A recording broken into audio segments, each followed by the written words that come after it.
mag-start tayo ng second vlog. It's been 6 months already bago ako magkaroon ng, vlog number 2. Ang content natin today is, never have I ever with my boyfriend. So, may guest tayo today. Pakilala ko siya sa inyo. In 3, 3, 2, 1, chup! Chanan! Okay, magsa-start na tayo. Meron ako dito, sinulatang mga papel. Cardboard. Yung game na I have or I have never. And I have never. Tig-isa kami. Nasa akin na yung mga ibang tanong na sasagutin namin. Meron dong tanong na hindi naman kasali sa I have never. Sa huli namin sasagutin. Uunahin namin yung merong mga never have I ever. Okay, question number 1. Never have I ever pumasok sa banyo habang natae si GFBF. Ano sa'yo? Bakit? Hindi ka pa pumasok na? Pumasok na ako. Okay, question number 2. Never have I ever naggamot ng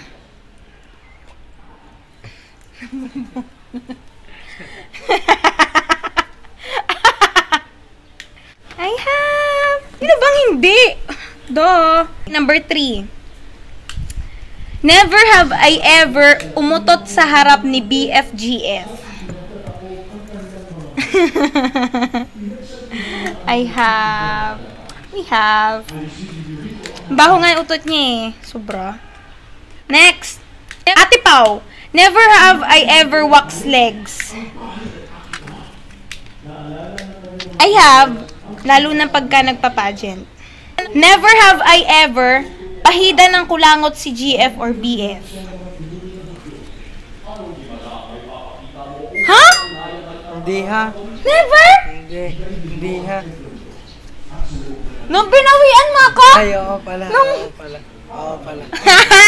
Ikaw ha? I have. We have kaya. Never have I ever pahida ng pawis ng kilikili si GF or BF. Hindi ka yan. I have never. Pinahida na ba kita ng pawis ng kilikili ko? Hindi no? Hindi nga. Okay. Bastos naman. Next. To Ate Pau. Never have I ever steal BF's clothes. Ha ha ha ha ha ha ha. I have. Dami. Bakit? Marami kaming girls na ganun ha. Mas masarap kaya na pagkaamoy yung damit. Masarap kaya matulog pa ganun. Feeling ko katabi ko siya. Diba? Kay Kuya Dave, never have I ever napatitig kay Ate Pau at napasabing sobrang ganda niya.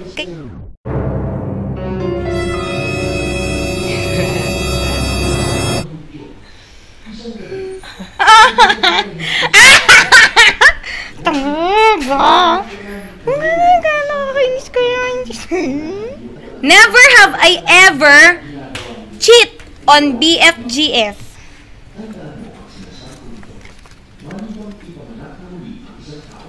Paano pag may nakita kang malaking puwet, ganon? Gato. Titingin ka. Ate Pau, never have I ever awayin si Kuya Dave nang wala lang. Ha ha ha ha ha ha ha ha. I have. Bihira lang, no? Bihira, lagi mo nga ako inaaway. It was at this moment he knew. He fucked up. Huh? Oh. Kay Kuya Dave, never have I ever suyuin si Ate Pau nang wala ka namang ginagawa. Never have I ever napaisip na palitan si BFGF.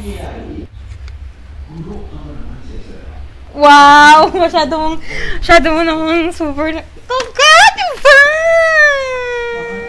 To Kuya Dave, never have I ever na nag-chat sa ibang girl tuwing magkaaway kayo ni Ate Pau. Hindi.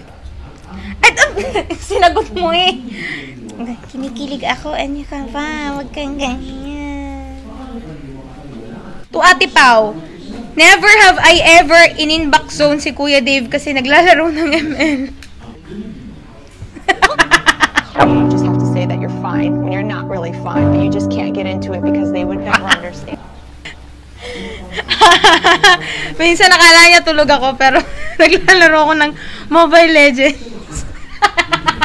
Meron naman ditong mga tanong na hindi na siya kasali sa Never Have I Ever. Meron nga palang nagtanong sa amin kanina sa CC din, pero nawala, hindi ko mahanap. Kung natakid daw ako at patay mali siya, ganun. Sagot ko doon, yes, I have. Maraming beses na. Pero yung isa yung kay Dave, hindi ko kasi tanda yung tinanong niya doon. Hindi ko maalala kung anong tanong niya nun para sa kanya. Kaya hindi namin masagot kung I have. Anak ng... Ito na ngayon, yung mga tanong na yung hindi nakasali sa Never Have I Ever. Una sa kanya yon. Ang tanong sa kanya is, maraming tanong sa isang send lang.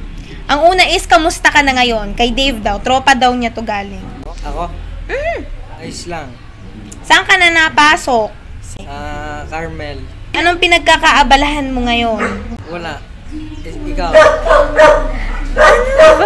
Meron pa, konti lang naman to eh. Hi Ate Paula. My question is, ano ang pinaka nagustuhan mo sa boyfriend mo? From at Hey It's Ellie. Pinaka nagustuhan ko sa kanya. Ay, lalaki kasi yung ulo niya. Ganun yan. Alam niya, ang gustong gusto ko sa kanya ang mata niya. Pakita mo konti ang mata mo. Gwapo kaya, sobrang mata. Parang, alam niyo ba yung parang nakaganong loob yung mata? Yung ganon. Tinan mo yung mata niya. Parang yung walang gantong masyadong line. Tamo, taas mo lang. Itong part na to, parang hindi masyado kita yung line. Parang nakaganto, wait. Yung nakaganon. Yung nakaganon yung eyes. Sobrang gwapo. Una-una ko napapansin sa isang tao, talaga mata ng isang tao. Gusto ko yung mata niya. Sunod, gusto ko yung kanyang labi. Tsaka ano pa ba? Ah! Ito! Ito! Yan! Yang kilay niya. Ah? Hindi yan inahit. Hindi yan yung parang sinadya na ilagay doon. Anong nangyari sa'yo that time? Saan ng TV? Nabagsakan ng TV. Yung mga sinaunang TV, yung malalaki, bagsakan daw siya ng TV doon. Ah, ugali niya. Lalo na kapag nanunuyo siya sa akin. Yun. Tsaka sobrang sweet niya. Kapag magkaway kami, tas nung umamin siya sa akin, dati hinanap pa niya ako para lang makapagsabi siya na crush niya ako. Ganyan, sinabi ko yan. Yun lang, may isa pang tanong. Ako may tanong. Bakit ganyan yung kuko? Anak ng... Okay, since nandito naman din tayo, at nagpapakatotoo tayo sa mga sagot natin, pangit po talaga ang kuko ko. Kung gusto niyo makita, ito ang kuko. Ito ang kuko ko. Pakita ng kuko mo. Sige. Yan. So, kung tutusin, yung kanya pong kuko at yung kanyang kamay, mukha pang babae kesa sa akin. Na-in-love na po ba kayo before nyo makilala ang inyong mga BFGF? Shout out na rin po. Si Juliana Cassandra. Ano daw? Ano, ayoko yun isama.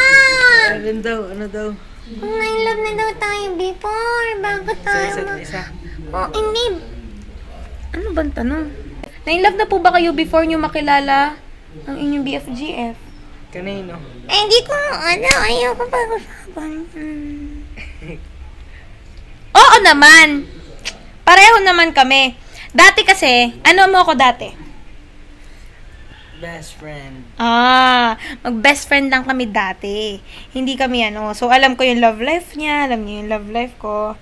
Diyan ako nagdadama din yun sa akin, kaya, yes, we have.